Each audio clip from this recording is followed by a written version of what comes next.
to contribute to our local, state, and national communities. This year, it is our pleasure to introduce Merlyna Valentine. Merlyna Valentine is an international speaker, author, consultant whose stories of resilience and leadership has inspired audiences around the world. She is a former award winner educator with more than 30 years of experience as a teacher, principal, and executive director. She transforms schools through visionary leadership and a relentless belief in excellence. A life-threatening illness forever changed her path, but not her purpose. Rising from the unimaginable challenges, Merlyna now empowers others to lead the heart, preserve through adversity, and prove what is possible in their own life. Her story has been featured on the Today Show and in the Evening Magazine, and her impact has earned national and international recognition, including being named Inspirational Speaker of the Year. She delivers a powerful message of courage, purpose, and perspective. Help me welcoming Miss Valentine. Thank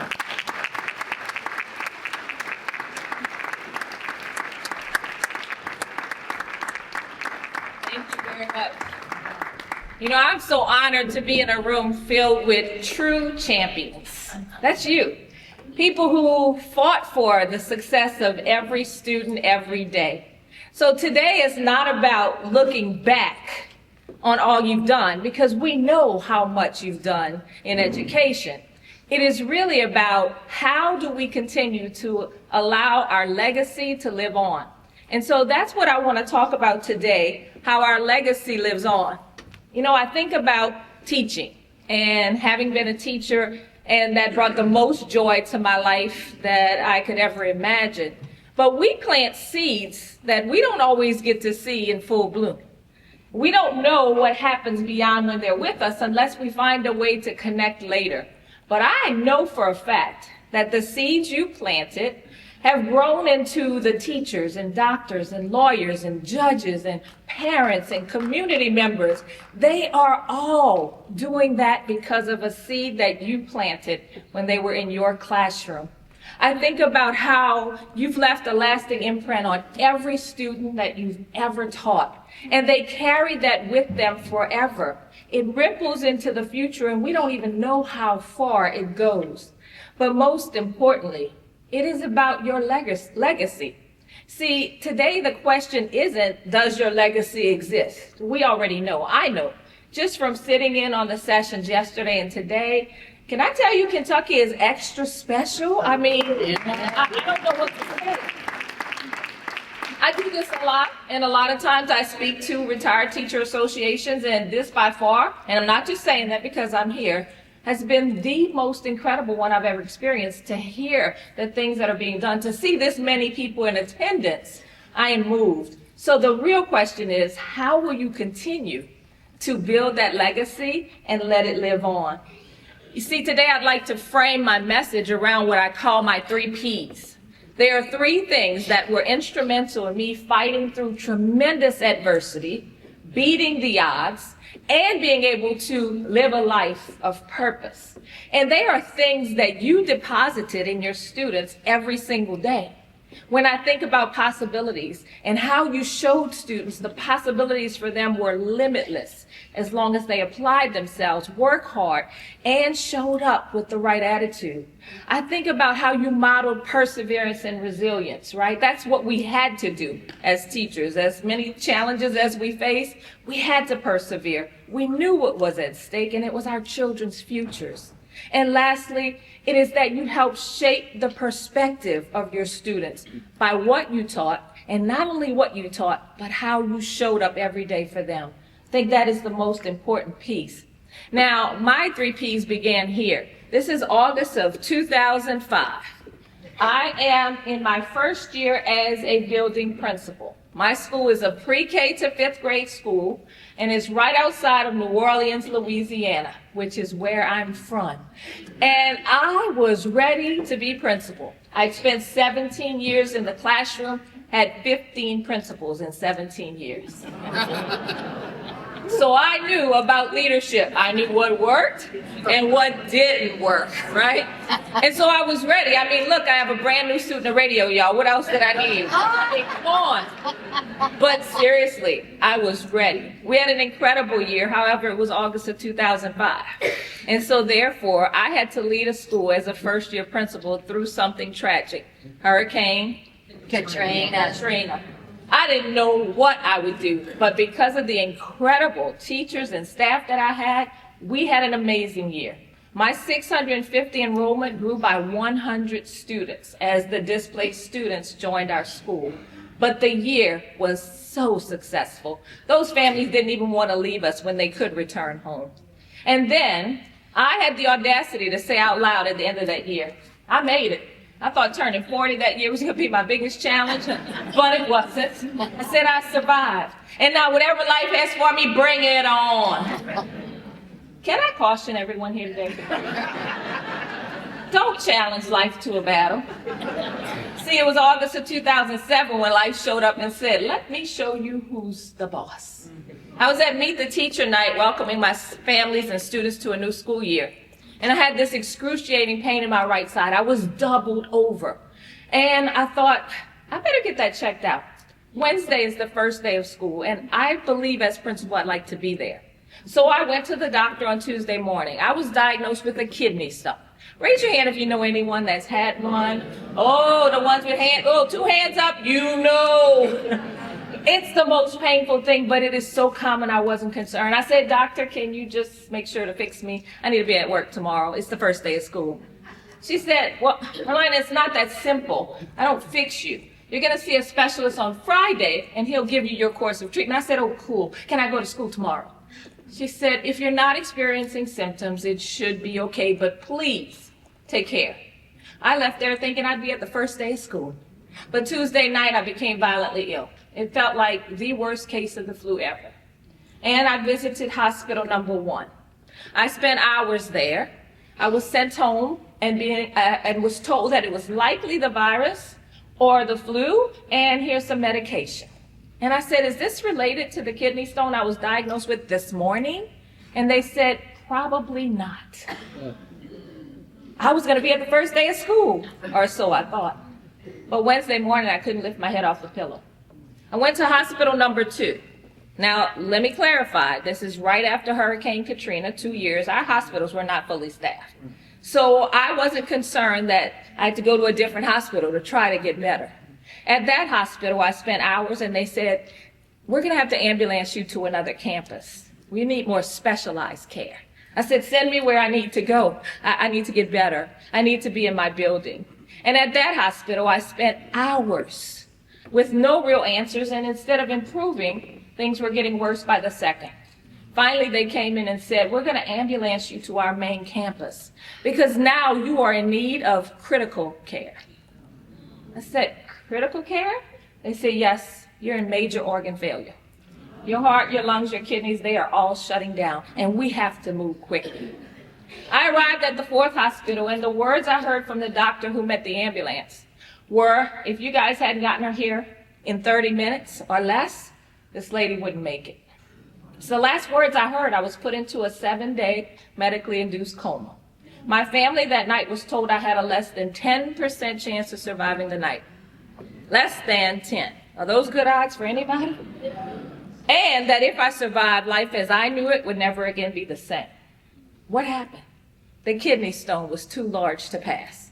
It blocked my kidney, and I experienced something called sepsis. I didn't know the word. I didn't know the symptoms. I didn't know how to advocate for myself, and I found myself in the biggest battle of my life. I spent 3 weeks in the ICU on a ventilator. I spent months in the hospital fighting and clawing my way back. I did not know about that less than 10% chance of surviving because here in Kentucky, I'm 100% alive. Yeah. Not trying to do that. But my battle was won. I survived. I made it past those critical points. However, the war still rages in my life. Because of sepsis and the treatments needed to save my life is forever changed. I became a quadruple amputee. I lost both of my hands and both of my legs below the knee. You didn't know, right? I've been walking around here with y'all since yesterday. You didn't know. I rocked this amputee life.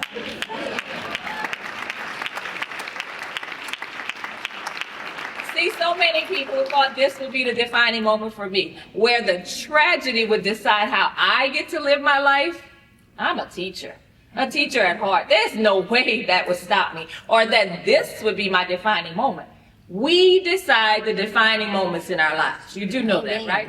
We decide. And I said, this will never be the end of my story. It's a part of my story. See, my defining moment came 2 years later, August of 2009, when I didn't just walk back into the building as the principal. That's too ordinary, and can you already tell I'm pretty extra? Yeah. Just saying.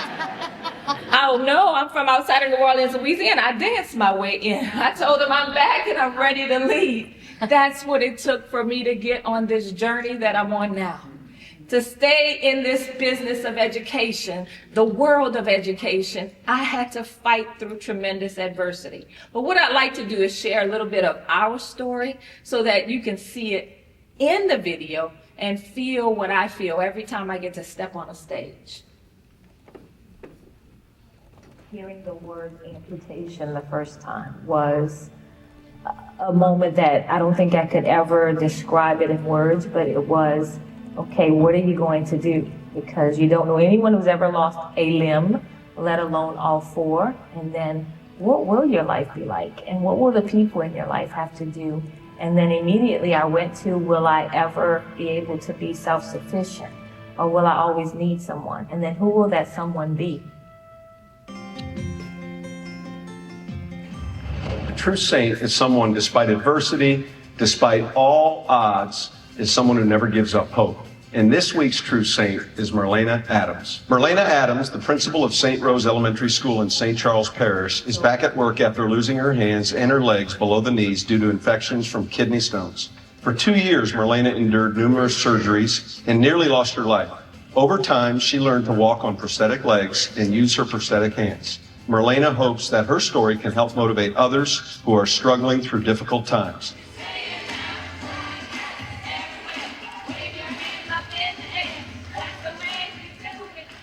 It's just perseverance, and the kids see it. The kids know it, and even in their writings, they've talked about how if Miss Adams can persevere through what she's been through, I know the problems that I have won't be that bad.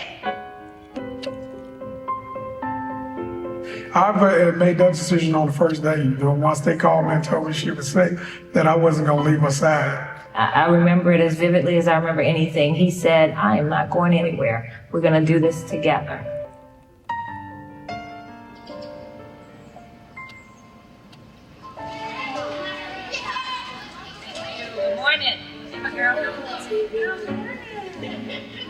I thought about my kids at school and how much I'd always preach about perseverance, never giving up, never saying I can't, and thinking, okay, you've talked the talk, but now you're gonna have to walk the walk.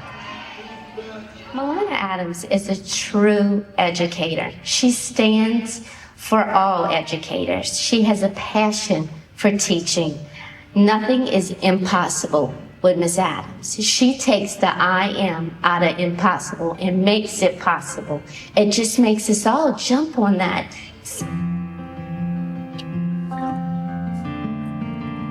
We're gonna make a lot of people very happy on that day, because everybody's been part of our story as far as friends, family, and my co-workers, and everybody asks every day, so when are you marrying him? You can't let him go. I'm like, he's not going anywhere. We're gonna work on that. It's definitely in our plan.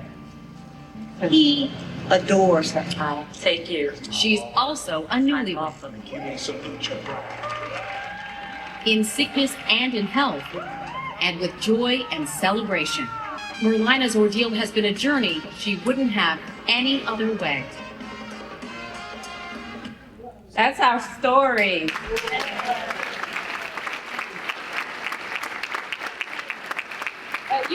That was me in the video. You kept hearing Merlyna Adams, correct? A year before I became ill, it was Valentine's Day, and I met a man whose last name was Valentine. Meant to be, right? So much that I said, let me see your ID. I think this is a pickup line. But it wasn't. He was real, and he chose to stay. And we celebrated our 15th year wedding anniversary last week. So, incredible. He and I agreed that we would live a life of possibilities, that we would go around proving what was possible. And that was ironic for me because the most frequently used word I heard my entire recovery was the word impossible. I heard people who only met me in the tragedy, they didn't know the real little fire starter that I am, say things like, getting your quality of life back will be nearly impossible. And doing the things you used to love to do, especially independently, will be impossible. But the one that hurt the most was when they said going back as principal, well, that will be nearly impossible. The job is too demanding and physically challenging. But here's what I know.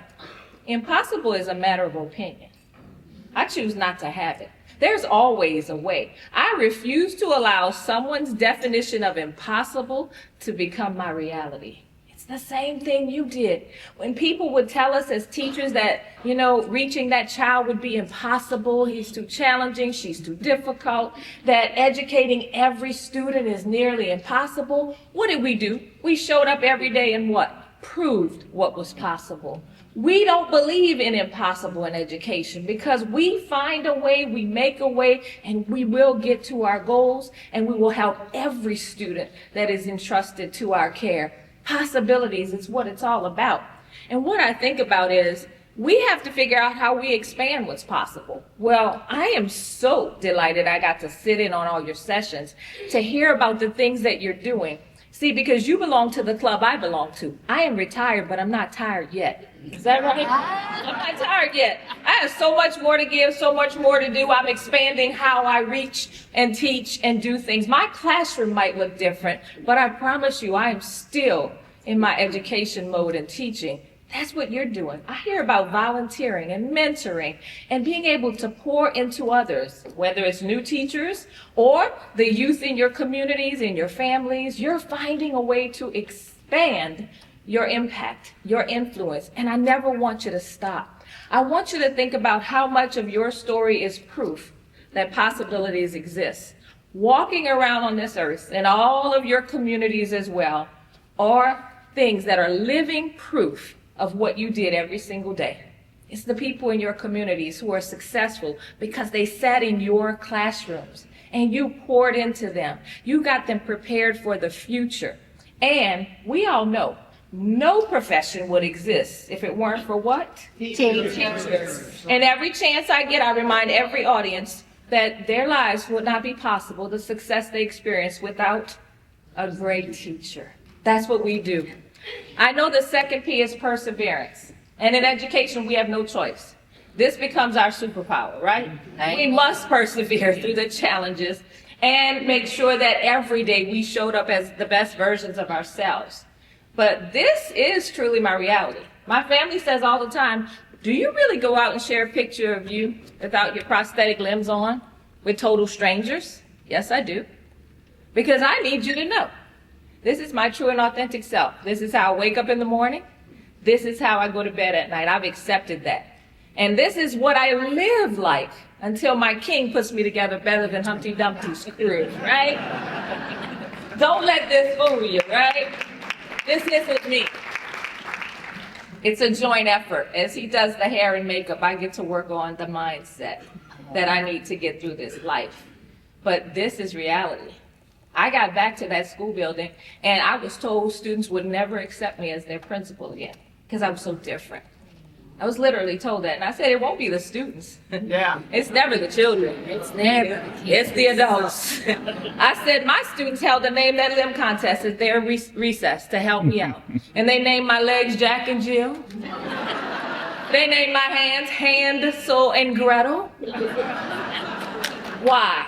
Because they wanted me to be able to share my story with the younger students in my building and have those as my characters. That's fifth graders who thought of that. They didn't just accept me and tolerate me. They celebrated me every chance they got. That's what it is about. But when I looked in the mirror the first time, after my amputations, can I be brutally honest? I have to remind myself to breathe. I didn't know that version of me. It was almost like looking at a broken version of myself. And I said, you know what, Merlyna, you got two choices.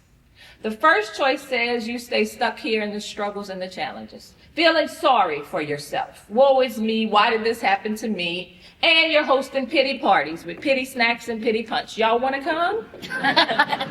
Who signs up for that party? Who RSVPs? Don't worry. I refuse to have those. I said for my entire career, I've taught students that they could not give up, that they had to believe in themselves, and they could make it through. And now it was my chance to walk that talk. I had to show up, and I had to let them know that I want to be a model of when life throws you a curveball, when things don't go as you planned it. At 41 years old, change chose me without my consent, without any warning, and now I live life completely different.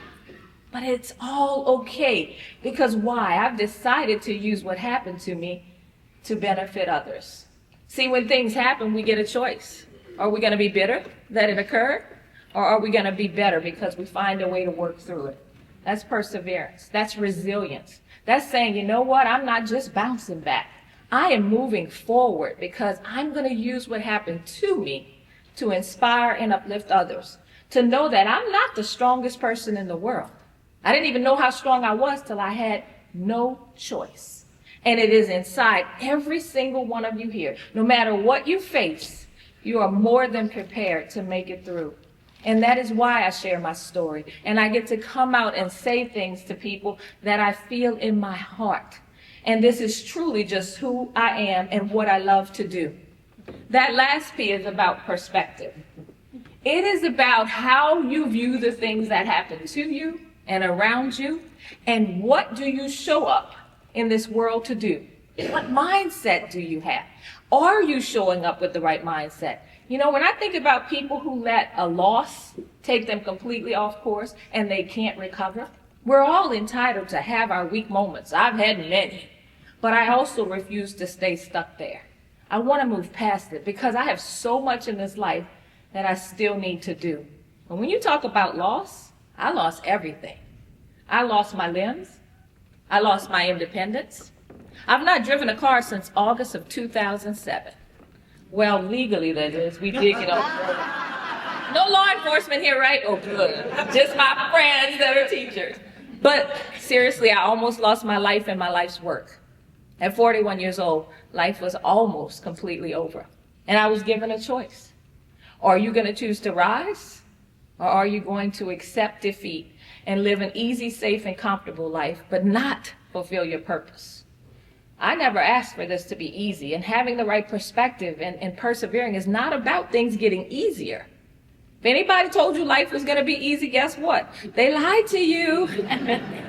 I've never been told that. I've always been told you got to work hard, have good work ethic, and keep going, no matter what you face. And then life will be worth it. And as an educator, I can tell you this. This life is incredible, it's rewarding, and it is the best thing we could ever do for the society and the world that we live in. You know, what the world would have us believe, the perspective, is that everything in education is broken right now, right? That's what I hear in my home state. You know, things are just not what they should be, and the system is broken. And I say, well, have you stepped foot inside of a classroom?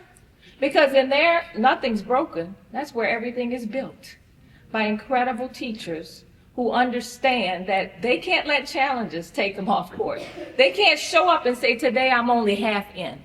Or today I just want to be mediocre. I'm not trying to be exceptional. You know for a fact those kids would read right through that and what? They'd be gone. I said in those classrooms, that's where things are built. And incredible things are happening.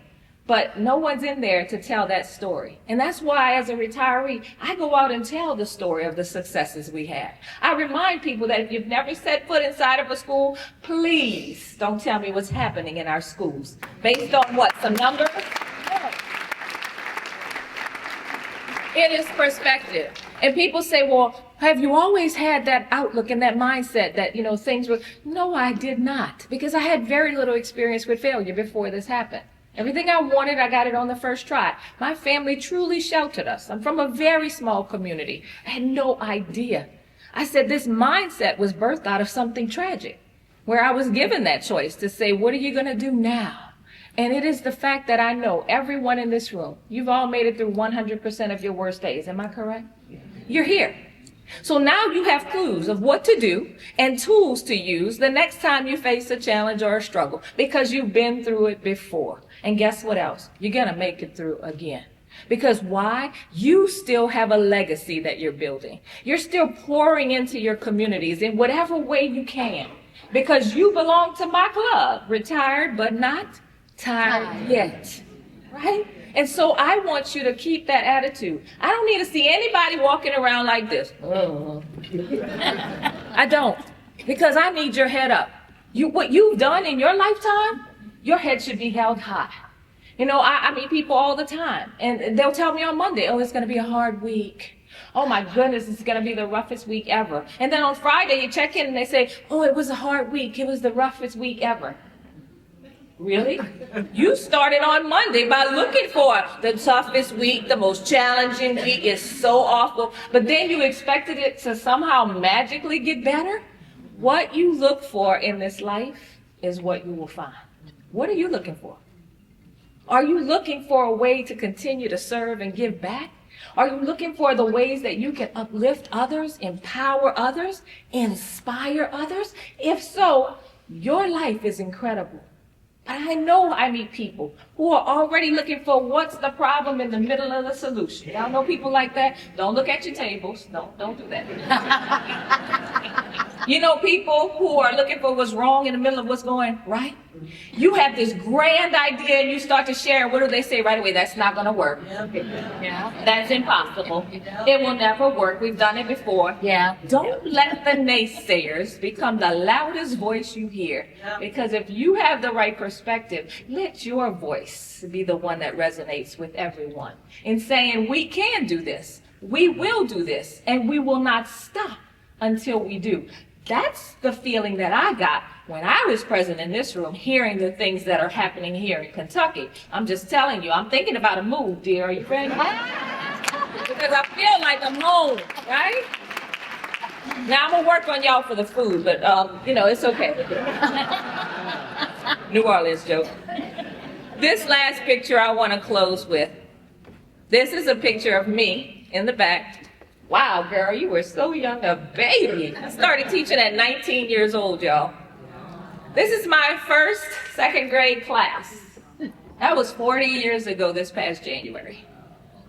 Those are my babies. And I know everyone here doesn't advocate for social media, neither do I. But if you are, it can be a good thing. I only use it to uplift and empower. And because of social media, there are 21 students in this picture. 16 of them have found me on Facebook. 40 years later. Many of them, except one, have told me that I am the reason that they have a great life. I get to see that on their Facebook pages. I see their families. I see the success they're experiencing. And one of them said, you're the reason that I always got in trouble at home. I said, but how are you doing now? He said, well, I've gotten on track. So I said, then I did something, right? But let me tell you about one as I close. I was in the grocery store, Tori and I shopping a couple of months ago, and I'm walking up the aisle. You know, as teachers, right, we're never going to be forgotten. I don't care where you are, you will find someone who knows you, right? But I was in the aisle by myself, the junk food aisle, where I shouldn't have been. Tori was in another area, and I felt a tap on my shoulder. I really thought it was Tori. And I turned around, and I literally stood still. Time stood still. I looked in the face, and I said, that looks like one of my former students. I didn't say anything. And she said, hi. I just wanted to stop you. I hope you don't mind. I know you don't remember me. And I said, how are you, Ashley? She said, you know my name? I said, of course I do. I didn't want to tell her that. I said her name so much in my class, I said it. I could never forget Ashley. Well, I just said, no, I remember all of my students. She said, but I was in second grade. I was 7 years. I said, you look exactly the same, just taller. She had her 2 beautiful little daughters with her. And she said, you know, I just go to the store, tears falling, bawling, crying, hugging. People started coming up and watching. They thought something was wrong. And of course, when Tori turned the corner, he said, what in the world? But see, in that moment, I got to see the legacy that I'm leaving behind. I got to see that the seeds we plant, they do grow, they do bloom, and it does matter, everything that we do. It's that important that we continue to allow our legacy to grow on, to keep moving forward, to be able to do things as teachers, because we will always be teachers, that make a difference. At the end of that time together, a little girl was trying to climb up one of the ladders that's in the grocery store, and guess what? We're always going to be teachers, right? Don't you correct total strangers, kids? My husband's always, I said, oh, honey, you need to get down. Show me what it looks like to be safe. And she said, oh, my goodness, I just went back to my second grade classroom hearing your words. But it matters. What you do every day, what you say every day, how you continue to give back. You are the most incredible group of retired educators I've ever met. And what I say to you is, don't stop. Don't let impossible become the reason that you feel you can't move on. That's someone else's opinion, not yours. This group is destined to continue to do great things. And it's always an honor when I get to stand before people who live in my world, who were a part of what I love more than anything, being a teacher, being an educator. And what I say to you is I wish you all the best and that you continue on this journey, giving back and serving and being ready to prove what's possible every day. This is my contact information. It is up there for a reason. I have my personal email because when I leave here, there'll be a day where you are wondering, wow, should I continue to do this? Am I able to do this? I need a little uplifting. Send me an email. I reply, I respond, because hearing from you of what about my message resonated with you is the reason that I keep doing what I do, that I keep traveling this country, making sure that I get to spread a message that says, thank you. And in a world that doesn't always acknowledge what you've done, can I end with saying 2 words you need to hear every single day? Thank you. I'm honored. Thank you, Greg, for inviting me. And to everyone out there that I've met along this last 2 days, thank you for making me feel so welcome. I appreciate you all. Thank you. Yes.